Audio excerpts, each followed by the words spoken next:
Hello positive sols, কেমন আছেন আপনারা? আশা করছি সবাই খুব সুস্থ আছেন, ভালো আছেন, আনন্দে রয়েছেন। আজ আমরা আলোচনা করব আমাদের ম্যানিফেস্টেশনের 7টি স্টেপের মধ্যে শেষ স্টেপ, সেটা হলো trust in the process of the universe. আসলে কি হয়, আমরা যখন কিছু ম্যানিফেস্টেশন করতে শুরু করি না, প্রথমেই 2-4 দিনের পরে আমাদের মাথায় চলে আসে টাইমিং, যে কবে আমার ম্যানিফেস্টেশন পূরণ হবে, কবে আমি আমার ডিজায়ার পাবো, কবে আমি আমার গোলকে রিচ করব, কবে আমি এত খুশি হব, আনন্দিত হব। কেন? কারণ এই প্রত্যেকটা জিনিস আমাদের মনের ভেতর একটা নতুন জিনিস তৈরি করছে, সেটাকে বলে ডেসপারেশন। আর সেই ডেসপারেশন আর কিছুই না, ডেসপারেশন হলো জাস্ট একটা নেগেটিভ ফিলিংস, যেটা আমাদের মধ্যে ভরে ভরে নেগেটিভিটি দিয়ে দিচ্ছে। আর আমরা ইউনিভার্সের কাছে বারবার একটাই মেসেজ সিগন্যাল করছি যে আমি তোমাকে বিশ্বাস করি না, বা আমার তোমার প্রতি ভরসা হচ্ছে না, আমার ম্যানিফেস্টেশন পূরণ হবে কি হবে না।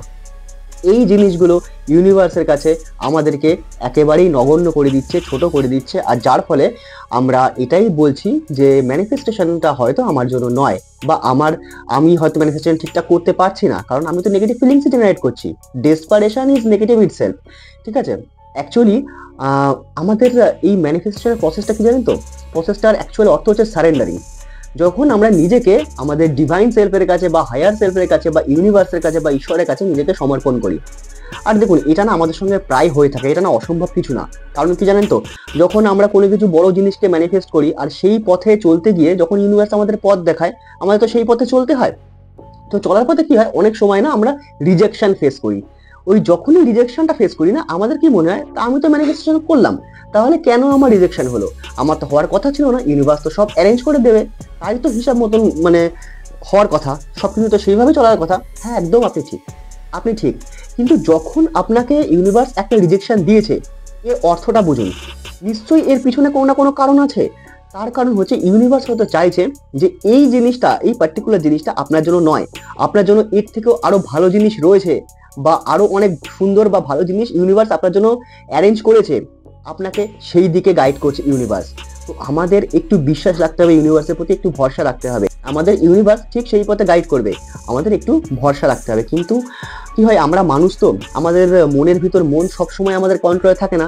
বিভিন্ন রকম চিন্তা ভাবনা আসে, বিভিন্ন রকম আমাদের ডিরেকশনের সময় বিভিন্ন রকম ভাবে আমাদের নিজেদেরকে ছোট বলে মনে হয়। তার ফলে কি হয়, আমরা এই ডেসপারেশনটা তৈরি করে ফেলি। আর এই ডেসপারেশন তৈরি করে ফেললেই বাস, দ্যাটস এ নেগেটিভ ফিলিংস। আর সেটা আমাদের ম্যানিফেস্টেশনের প্রসেসকে একেবারে আটকে দেয়, মানে ম্যাক্সিমামটাই আটকে দেয়। তো আমাদের এই টাইমিংয়ের বিষয়টাকে একটু ইজি করতে হবে, যে সবসময় টাইমিং নিয়ে ভাবলে হবে না। আমাকে ইউনিভার্স রাস্তা দেখাচ্ছে, আমি রাস্তা দেখতে পাচ্ছি, আমাদের কাজ সেই রাস্তায় চলা। ডেস্টিনেশনে তো আমি পৌঁছবই। দেখুন, যখন আপনি সাকসেস পেয়ে যাবেন, যখন আপনি ডেস্টিনেশনে পৌঁছে যাবেন, তখন তো আপনি এনজয় করবেন। কিন্তু কিছু সময় পর যখন আপনি আপনার সাকসেসকে এনজয় করবেন, তখন যখন আপনি পিছনে ফিরে দেখবেন যে আপনি যে রাস্তা দিয়ে এসছেন, সেই রাস্তা দিয়ে আপনি কেমনভাবে চলেছিলেন, কেমনভাবে মজা করেছিলেন, কেমনভাবে আনন্দ করেছিলেন, সেই কিছু জিনিস যদি আপনার মনে না থাকে, তাহলে আপনি সেই সাকসেসটাকে প্রপারলি এনজয়টা করবেন কি করে? দেখুন, ম্যানিফেস্টেশন যখন আপনি করছেন, আর ল অফ অ্যাট্রাকশন যখন আপনি ইউজ করছেন, আপনি আপনার ডেস্টিনেশনে পৌঁছাবেন, এটা কনফার্ম। আপনিও পৌঁছাবেন, আমিও পৌঁছাবো, সেই বিশ্বাস আমার আছে। কিন্তু আমরা যদি এই প্রসেসটাকে এনজয় না করি, এই রাস্তাটাকে যদি এনজয় না করি, এই রাস্তাটাকে যদি আমরা ভুলে যাই, তাহলে সেই সাকসেসের অ্যাকচুয়ালি কি কোনো মিনিং আছে? তো এই রাস্তাটা আমাদেরকে তৈরি করবে, যে জায়গাটায় আমি যেতে চাই, বা যে জায়গাটায় আপনি যেতে চান, যেটা আপনার সাকসেস হবে, সেই জায়গায় পৌঁছানোর জন্য ইউনিভার্স আপনাকে সেই রকম তৈরি করবে। তো আপনাকে তো সেরকম তৈরি হতে হবে, কারণ লোহা আগুনে পুড়ে তারপরে তাকে হাতুড়ি দিয়ে পিটিয়ে তবে তাকে অস্ত্র বানানো হয়, এমনি এমনি তো হয় না। তাহলে আপনাকে সেই সাকসেসটা পেতে গেলে আপনাকেও তো সেই মানুষটা হতে হবে। আর সেই মানুষটা হতে গেলে একটা প্রসেস আছে, সেই প্রসেসের মধ্যে দিয়ে তো আপনাকে যেতে হবে। তাহলে ইউনিভার্স তো আপনাকে সেইভাবে নিয়ে যাবে। তো আপনাকে তো সেই বিশ্বাস রাখতে হবে, আপনাকে রিজেকশনও ফেস করতে হবে, আপনাকে ফেলিওরও ফেস করতে হবে, তবেই না আপনি গিয়ে সেই জায়গাটা পাবেন। তো সবসময় টাইমিং নিয়ে ভাববেন না, টাইমিং সবসময় ডেসপারেশন দেয়, আর ডেসপারেশন খুব বড় একটা নেগেটিভ ফিলিংস। ওকে, আমাদের এই জায়গাটা বুঝতে হবে। আসলে কি হয়, যখন আমরা ইউনিভার্সের প্রসেসের উপর ভরসা করি, তখন আমাদের মধ্যে একটা ম্যাগনিটিউড অ্যাটিটিউড তৈরি হয়। সেই ম্যাগনিটিউড অ্যাটিটিউড আমাদের সাকসেসকে আমাদের কাছে অ্যাট্রাক্ট করে, যেটা আমাদের প্রয়োজন। ঠিক আছে, আর এছাড়াও আরেকটা জিনিস কি হয়, আমাদের হায়ার সেলফের ভ্যালু বাড়িয়ে দেয়, আমাদের ইনার সেলফের ভ্যালু বাড়িয়ে দেয়। আমরা নিজেদেরকে ভ্যালু করতে শুরু করি, তার ফলে আমাদের ম্যাগনিটিউড অ্যাটিটিউড আরো বেশি বেড়ে যায়। ঠিক আছে? এই কারণে আমাদের একটু ডিভাইন টাইমিং এর উপর ভরসা করতে হবে। ডিভাইন টাইমিং বলে কিছু আছে, আমাদের সেটা জানতে হবে, আমাদের সেটা মানতে হবে, তাই না? কারণ সবকিছু তো আর হঠাৎ করে পাওয়া যায় না। দেখুন, ল অফ অ্যাট্রাকশন ইউজ করুন, ম্যানিফেস্টেশন ইউজ করুন, আর এইগুলো সম্পর্কে আপনি নাও জানুন, যদি আপনাকে কিছু করতে হয়, সেই করার যে প্রসেসটা আছে, সেই প্রসেসে তো আপনাকে চলতে হবে, কিছুদিন তো সময় লাগবে। সাকসেস তো আর হঠাৎ করে চলে আসে না, এ তো বাচ্চার হাতের মোয়া না, তাই না? সেটা তো আমরা সবাই জানি, আমরা সবাই বুঝি। আর কি, ইউনিভার্সের উপর যদি আমরা সঠিক ভরসা রাখি না, ইউনিভার্স আমাদের ঠিক হাত ধরে সেই সঠিক জায়গায় নিয়ে যাবে।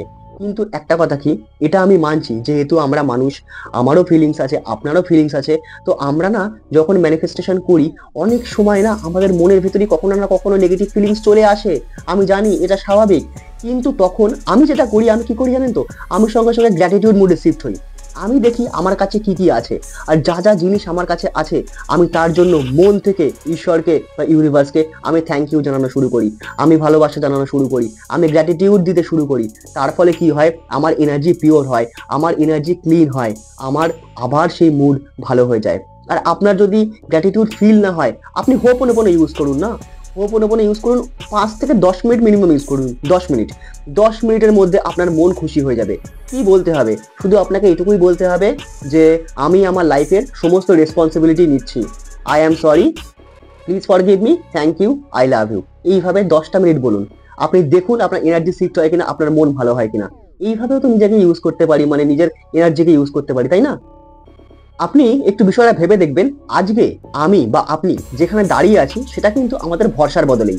ঠিক আছে? আমরা নিজেদের উপরে যতটা ভরসা করতে পেরেছি, যতটা বিশ্বাস করতে পেরেছি, আমরা আজকে ঠিক সেখানেই দাঁড়িয়ে আছি।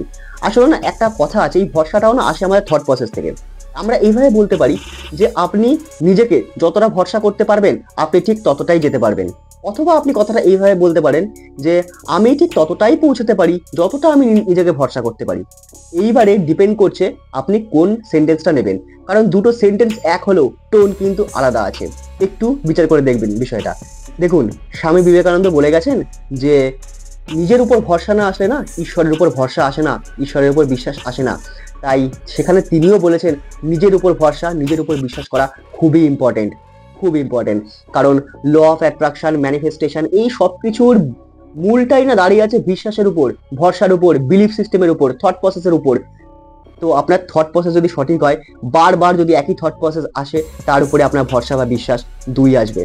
তো আশা করছি এই ভিডিওতে আমি আপনাকে যে কথাগুলো বোঝাতে চেয়েছি বা বলতে চেয়েছি, যেভাবে আপনার বিলিফ সিস্টেমটাকে স্ট্রং করার চেষ্টা করেছি, আপনি জিনিসটা বুঝতে পেরেছেন। তো এই যে 7টা রুলস আমাদের ম্যানিফেস্টেশনের রয়েছে, আমি এর জন্য একটা আলাদা করে প্লে লিস্ট বানিয়ে দিয়েছি, যে 7 রুলস অফ ম্যানিফেস্টেশন।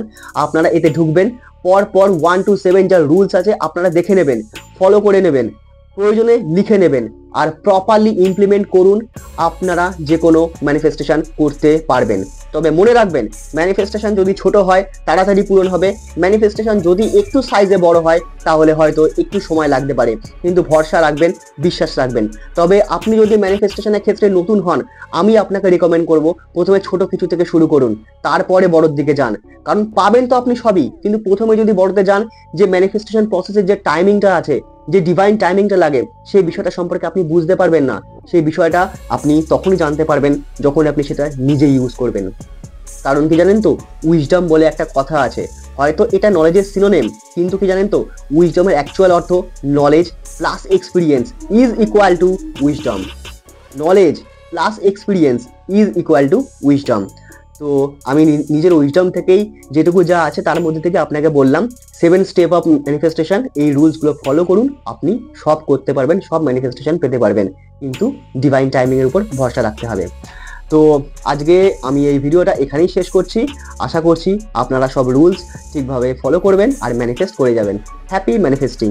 আর যাওয়ার আগে বলে যাই, মনে রাখবেন, think positive, do positive, you will receive positive.